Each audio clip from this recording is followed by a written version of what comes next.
विश्व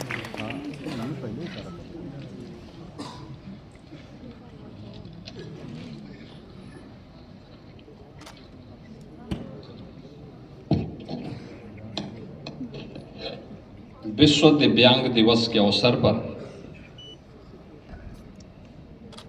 आयोजित आज के इस कार्यक्रम में मंच पर उपस्थित उत्तर प्रदेश सरकार में मंत्रिमंडल के मेरे सहयोगी, राज्य मंत्री स्वतंत्र प्रभार दिव्यांगजन और पिछड़ा वर्ग विभाग श्री नरेंद्र कश्यप जी, महापौर लखनऊ श्रीमती सुषमा खरकवाल जी, उत्तर प्रदेश सरकार के पूर्व मंत्री और विधान परिषद सदस्य डॉक्टर महेंद्र सिंह जी, विधान परिषद सदस्य श्री मुकेश शर्मा जी, रामचंद्र प्रधान जी, इंजीनियर अवनीश कुमार सिंह जी, माननीय विधायक डॉक्टर नीरज वोरा जी, श्रीमती जय देवी जी, श्री अमरीश कुमार जी, विभाग के प्रमुख सचिव और अन्य अधिकारीगण और उपस्थित प्रदेश के अलग अलग कोने से आए हुए सभी हमारे दिव्यांगजन बहन और भाइयों और दिव्यांगजनों के लिए, उनके कल्याण के लिए कार्य करने वाले हमारे प्रशासनिक अधिकारीगण, विभिन्न संस्थाओं के संचालक और उपस्थित बहनों और भाइयों, आज विश्व दिव्यांग दिवस है। इस अवसर पर आप सब की उपस्थिति के लिए मैं हृदय से अभिनंदन करते हुए आज देश के प्रथम राष्ट्रपति डॉक्टर राजेंद्र प्रसाद जी की भी पावन जयंती है, उनकी स्मृतियों को भी नमन करते हुए मैं विनम्र श्रद्धांजलि अर्पित करता हूं।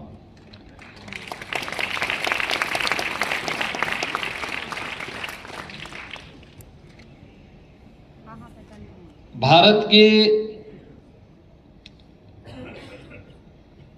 ऋषि परंपरा ने हमेशा हमें इस बात के लिए प्रेरित किया है कि व्यक्ति की शारीरिक बनावट उसकी क्षमता का निर्धारण नहीं करती है। भारतीय मनीषा का यह मानना रहा है कि यद भावम तद भवति, सर्वम मनसि संस्थितम, यानी वास्तविक शक्ति मन, संकल्प और आत्मबल में है। और भारत ही नहीं, पूरी दुनिया ने उस संकल्प शक्ति को, आत्मबल को वास्तविक जीवन में, व्यवहारिक जीवन में दिव्यांग जन की सामर्थ्य से उद्घाटित होते हुए देखा है।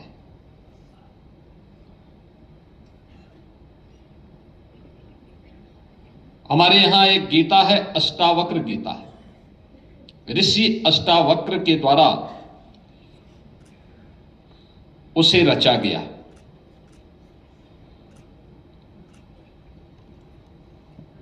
उनके बारे में अनेक धारणाएं हैं और कहते हैं कि विदेहराज जनक को भी आत्मज्ञान की प्रेरणा उन्होंने दी। आप याद करिए, मध्यकाल में संत सूरदास जी इसके उदाहरण हैं। दुनिया के अंदर भी अनेक ऐसे उदाहरण हैं जहां पर दिव्यांग जन को थोड़ा भी संबल मिला तो उसने अपने सामर्थ्य से, अपनी शक्ति से समाज के लिए वह सब कुछ करके दिखाया जो सामान्य जन को जिस पर सहजा विश्वास भी नहीं होता है। और इसीलिए आज जब हम सब यहां पर उपस्थित हैं, इस अवसर पर दिव्यांग जन के कल्याण के लिए केंद्र और राज्य सरकार के द्वारा जो कार्यक्रम चलाए जा रहे हैं, यह एक प्लेटफॉर्म के रूप में आपके लिए अत्यंत उपयोगी हो सकता है। अक्सर होता क्या है, एक परिवार ये मान लेता है कि अगर उसके परिवार में जाने अनजाने में किन्हीं गलतियों के कारण कोई बच्चा दिव्यांगजन का शिकार होता है तो स्वाभाविक रूप से परिवार और समाज उसे उपेक्षित सा कर देता है। समाज का संबल और परिवार का संबल न मिलने के कारण वह उपेक्षा जीवन भर उसके मन को कुंठित करती है। वह लाचार स्थिति में वह बच्चा अपने आप को देखता है। जबकि अगर हम थोड़ा सा संबल दे दें तो बहुत अच्छे परिणाम आ सकते हैं। आपको उत्तर प्रदेश सरकार में ही मैं आपको बताऊं कि हमारे खेल और युवा कल्याण विभाग के जो सचिव हैं, ओलंपिक में मेडल जीते हैं वो ओलंपिक में, और पैरा ओलंपिक की जिस टीम ने देश के लिए पैरा ओलंपिक में सर्वाधिक मेडल जीते हैं, उस टीम का वे भी हिस्सा रहे हैं। आपको अगर देखना है, चित्रकूट में हमारे जो मंडलायुक्त हैं वे दृष्टिबाधित हैं, लेकिन मंडलायुक्त के रूप में वहां कार्य कर रहे हैं। एक आईएएस के रूप में वे भी काम कर रहे हैं। यानी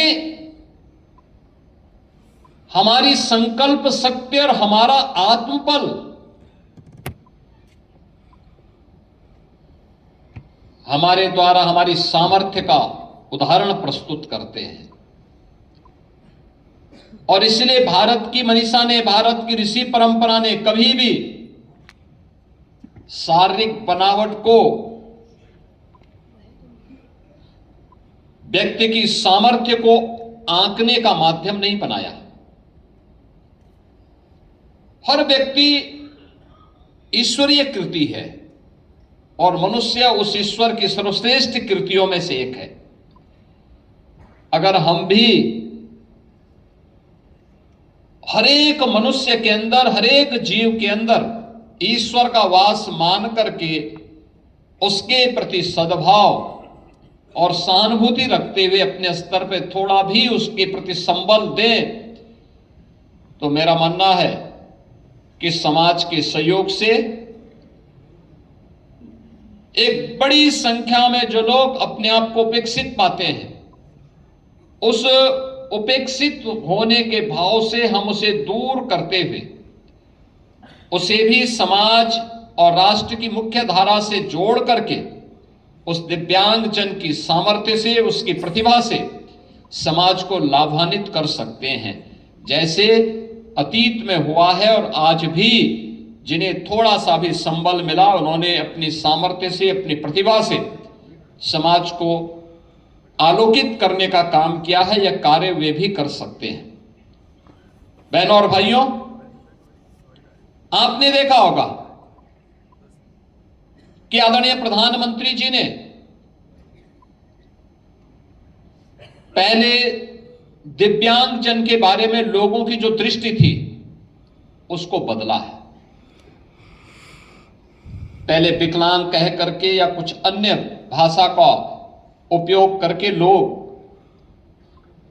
उन लोगों के प्रति एक दूसरी दृष्टि रखते थे। आदरणीय प्रधानमंत्री जी ने देशवासियों के सामने भाव रखा कि नहीं, अगर कहीं अभाव है तो ईश्वर ने उसकी प्रतिपूर्ति भी की है। हो सकता है कि शारीरिक रूप से उसका कोई अंग कमजोर होगा, लेकिन वह मानसिक रूप से परिपक्व है। आप उसे थोड़ा सा संबल दें, वो आगे बढ़कर के अपनी सामर्थ्य से, अपनी शक्ति से, अपने आत्मबल से वह समाज के लिए और राष्ट्र के लिए अत्यंत उपयोगी होने वाला है। और यह सदैव से मान्यता रही, लेकिन बीच के कालखंड में हम लोगों ने विस्मृति के कारण उसका उपयोग नहीं किया।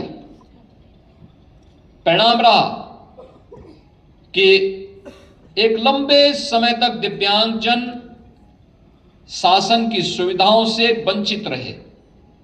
मुझे याद है, जैसे अभी मंत्री जी बता रहे थे,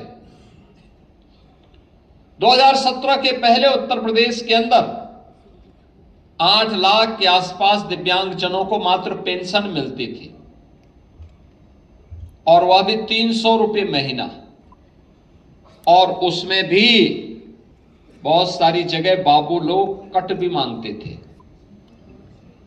लेकिन आज उत्तर प्रदेश सरकार ने पेंशन की राशि को 8 लाख से बढ़ा के 11 लाख से अधिक दिव्यांगजनों को आज हम पेंशन की सुविधा का लाभ दे रहे हैं।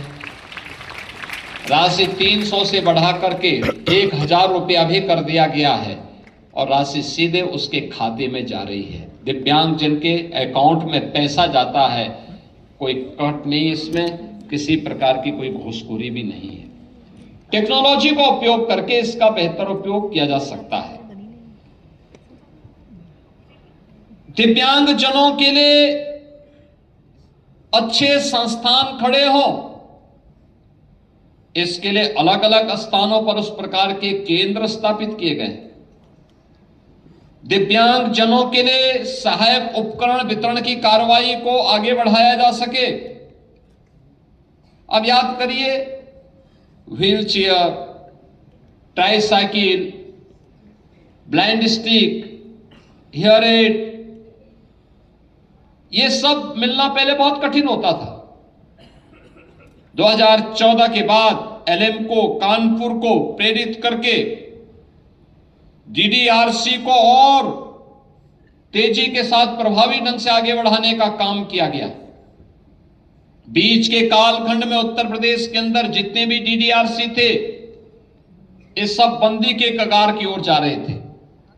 और कल ही हमारी सरकार ने निर्णय लिया कि प्रदेश के जो डीडीआरसी पहले चलते थे उनको तो चलाएंगे ही, लेकिन कम से कम हर कमिश्नरी मुख्यालय पे एक अच्छा डीडीआरसी उपलब्ध हम कराएंगे, खोलेंगे, और उसके माध्यम से दिव्यांग जनों के लिए सहायक उपकरण वितरण और उनके लिए अन्य प्रकार की सुविधाएं हम वहां पे उपलब्ध करवाएंगे। आज ये शब्द दिव्यांगजन जो प्रधानमंत्री जी के द्वारा दिया गया है, यह सम्मान की एक नई भाषा, एक नए भारत की सोच का प्रदर्शन भी करता है।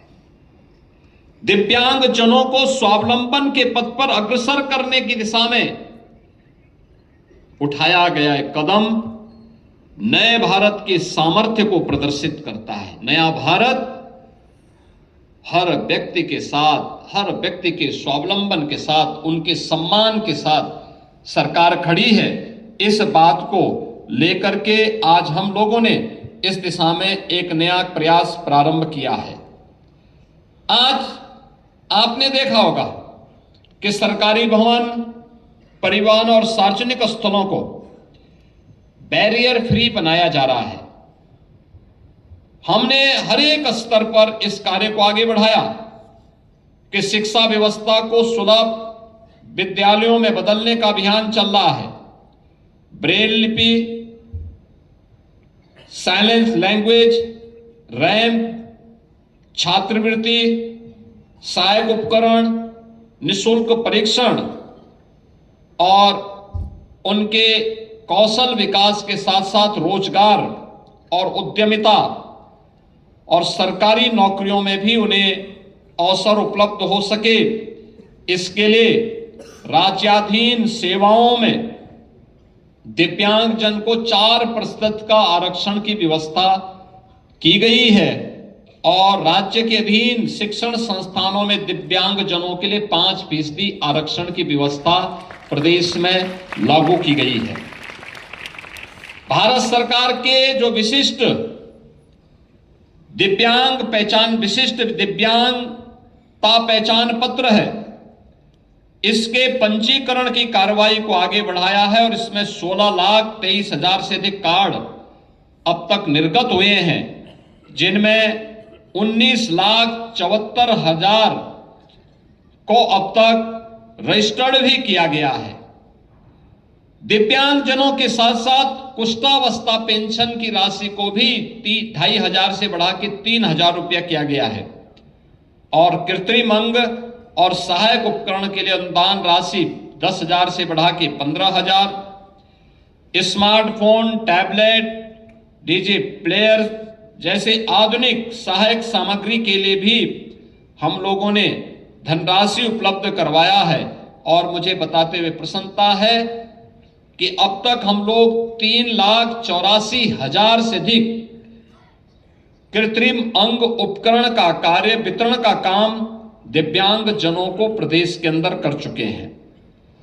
प्रदेश के अंदर शल्य चिकित्सा के अनुदान के लिए भी सर्जरी के अनुदान की राशि को 8,000 से बढ़ा के 10,000 करने, कॉन्क्लियर इम्प्लांट योजना के अंतर्गत 6 लाख रुपए का अनुदान हम राज्य सरकार की तरफ से उन परिवारों को देते हैं जहां पे बच्चे यानी जिन्हें मूक बधिर जिन्हें कहते हैं, उनको सुनाई नहीं देता इसलिए बोल नहीं पाते। कॉन्क्लियर इम्प्लांट के लिए सरकार के द्वारा 6 लाख रुपए की राशि दी जाती है। और मेरी अपील होगी, बच्चा पैदा होने के बाद से ही अगर हम उसका परीक्षण करना प्रारंभ कर देंगे और 5 वर्ष की उम्र तक अगर हम कॉन्क्लियर इम्प्लांट की कार्रवाई को संपन्न करके उसकी स्पीच थेरेपी के साथ उसे जोड़ देंगे तो बच्चा एकदम अच्छा हो सकता है। मैं भी देख रहा था जिन बच्चों को सफलतापूर्वक ये इम्प्लांट किया गया, मुझे बताते हुए प्रसन्नता है कि इस वर्ष हमने अकेले 108 ऐसे बच्चों पे कॉन्क्लियर इम्प्लांट के लिए धनराशि उपलब्ध करवाई है और अभी भी मैं बाहर उन बच्चों को सम्मानित करके आया हूं। बहुत अच्छा बोल रहे हैं, जैसे मैं बोल रहा हूं ऐसे वे भी वहां पे बोल रहे हैं। मानसिक दिव्यांगजन के लिए बरेली, मेरठ, गोरखपुर और लखनऊ में आश्रय गृह संचालित है। प्रत्येक की क्षमता 50 है। चित्रकूट, बांदा में नए केंद्र की प्रक्रिया जारी है और 16 जनपदों में 24 स्वैच्छिक संस्थानों के माध्यम से भी आश्रय गृहों का संचालन हो रहा है।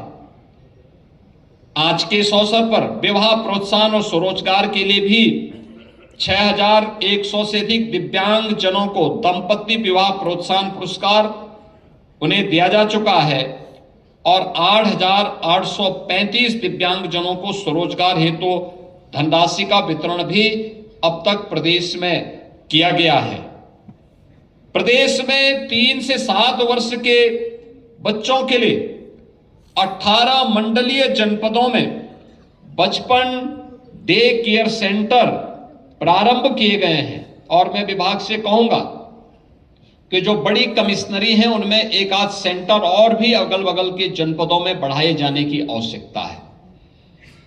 लोगों को इसके प्रति जागरूक किए जाने की आवश्यकता है। टीकाकरण समय पे हो। कन्या सुमंगला योजना के अंतर्गत जो हम लोगों ने तय किया है, एक बार संबंधित विभागों के साथ बैठ करके भी बेहतर रूप से हमें इन कार्यक्रमों को आगे बढ़ाना चाहिए। विशेष विद्यालय भी बनाए गए हैं जिसमें शारीरिक रूप से अक्षम बच्चों के लिए प्रयास के नाम पर, मूक बधिर बच्चों के लिए संकेत के नाम पे, मानसिक चुनौती से जूझने वाले बच्चों के लिए ममता के नाम से और दृष्टिबाधित बच्चों के लिए स्पर्श के नाम पर भी संस्थाएं, कुल 21 ऐसे संस्थाएं प्रदेश भर में संचालित हो रही हैं जिनमें 1,488 बच्चे वहां रह करके अध्ययन करते हैं, उनकी सारी सुविधा सरकार उठाती है और सरकार उनका पूरी देखभाल भी वहां पर करती है। और जैसा कि मैंने पहले भी कहा, उत्तर प्रदेश देश का एकमात्र राज्य होगा जिसमें दिव्यांग जनों की उच्च शिक्षा के लिए 2 विश्वविद्यालय संचालित हो रहे हैं और सरकार के द्वारा, पूरी तरह सरकार के द्वारा संचालित है। डॉक्टर शकुंतला मिश्रा दिव्यांगजन सशक्तिकरण विश्वविद्यालय और जगत गुरु रामभद्राचार्य दिव्यांगजन विश्वविद्यालय चित्रकूट, यानी एक लखनऊ में है, एक चित्रकूट में है। यानी ये 2 विश्वविद्यालय संचालित हो रहे हैं जहां पे दिव्यांगजन बच्चों के लिए उच्च शिक्षा की भी व्यवस्था है, उनकी लॉजिंग फूडिंग की भी सारी सुविधा वहां पर उपलब्ध करवाई गई है। आज इस अवसर पर मुझे एक और जहां दिव्यांग जनों के साथ संवाद बनाने, उनकी सामर्थ्य और उनकी प्रतिभा को सम्मानित करने का अवसर प्राप्त हुआ है, वहीं दूसरी ओर अनुसूचित जाति, जनजाति और पिछड़ा वर्ग के छात्रों के लिए छात्रवृत्ति में मिलने होने वाली कठिनाई को ध्यान में रख करके सरकार ने तय किया कि इन बच्चों को समय पे छात्रवृत्ति मिलनी चाहिए। उन बच्चों को समय पे, उन परिवारों को, पिछड़ा वर्ग से जुड़े हुए बच्चों को शादी का अनुदान समय पे उपलब्ध हो जाना चाहिए। यद्यपि मुख्यमंत्री सामूहिक विवाह योजना में हम 1 लाख रुपए तक की सहायता उपलब्ध करवाते हैं, लेकिन इस व्यवस्था के अंतर्गत यह कार्य पहले मार्च तक होता था। हम लोगों ने कहा नहीं, मार्च तक जाने की आवश्यकता नहीं, हमारा प्रयास होना चाहिए जितनी जल्दी एडमिशन होने के एक समय सीमा तय करिए। हमने यद्यपि 2 अक्टूबर और 26 जनवरी 2 तिथि तय की, लेकिन जहां पे प्रवेश की प्रक्रिया में थोड़ा लेट होता है, वहां पर भी उन बच्चों को समय पे स्कॉलरशिप मिल जाए। और मुझे बताते हुए प्रसन्नता है कि पिछड़ा वर्ग कल्याण विभाग में 2016-17 तक जो स्कॉलरशिप की जो राशि थी वह मात्र 1,295 करोड़ थी। आज वह बढ़कर के 3,124 करोड़ रुपए की स्कॉलरशिप हम दिव्यांगजनों, पिछड़ा वर्ग के छात्र छात्राओं को उपलब्ध करवा रहे हैं, जिनमें 9 से 12वीं तक के 12,76,000 विद्यार्थियों को यह छात्रवृत्ति उपलब्ध करवाई जा रही है। 16-17 में 1,092 करोड़ रुपए से 18,83,000 विद्यार्थियों को छात्रवृत्ति के सापेक्ष आज हम 24-25 में हमने छात्रवृत्ति के लिए 2,432 करोड़ रुपए इसके लिए प्रावधान किए और इसके माध्यम से हमने 32,22,000 से अधिक ओबीसी के छात्रों को स्कॉलरशिप वितरित की। 16-17 में 11 करोड़ रुपए से 7,000 युवाओं को कंप्यूटर प्रशिक्षण दिया गया। आज हम 24-25 में कंप्यूटर प्रशिक्षण की योजना में 32 करोड़ 92 लाख रुपए हम लोगों ने उपलब्ध करवाया है और इसके माध्यम से हम अब 29,769 बच्चों को इस योजना से प्रशिक्षित कर रहे हैं। 16-17 में शादी अनुदान में केवल 141 करोड़ रुपए थे और इससे जो धनराशि से केवल 70,700 जरूरतमंद इससे लाभान्वित हुए थे और 24-25 में यह राशि 200 करोड़ से बढ़कर के 1 लाख गरीब पिछड़े वर्ग की बेटियों की शादी के लिए अनुदान की राशि हम लोगों ने इसके माध्यम से दी है। बहनों और भाइयों, विश्व दिव्यांग दिवस के अवसर पर मुझे केवल आप सबसे एक बात कहनी है और वह है कि हर छोटा प्रयास एक नया बदलाव ला सकता है, बशर्ते हम संवेदनशील बने, सहायक बने। दिव्यांगजन के लिए बैरियर फ्री इंडिया बनाने में हम अपनी भूमिका का निर्वहन ईमानदारी से करें। दिव्यांगजनों के लिए भी मेरा एक अपील होगी कि आप किसी से कम नहीं हैं। आपकी हिम्मत, आपकी प्रतिभा और आपकी सफलता ही नए भारत की शक्ति है। सरकार और समाज दोनों आपके साथ पूरी मजबूती के साथ खड़ी है। हर प्रकार का सहयोग सरकार आपके साथ मिलकर के करेगी। इस विश्वास के साथ मैं आज के इस अवसर पर आप सबके प्रति अपनी शुभकामनाएं देता हूं। विश्वास करता हूं कि शासन की योजनाओं का लाभ आपको प्राप्त हो।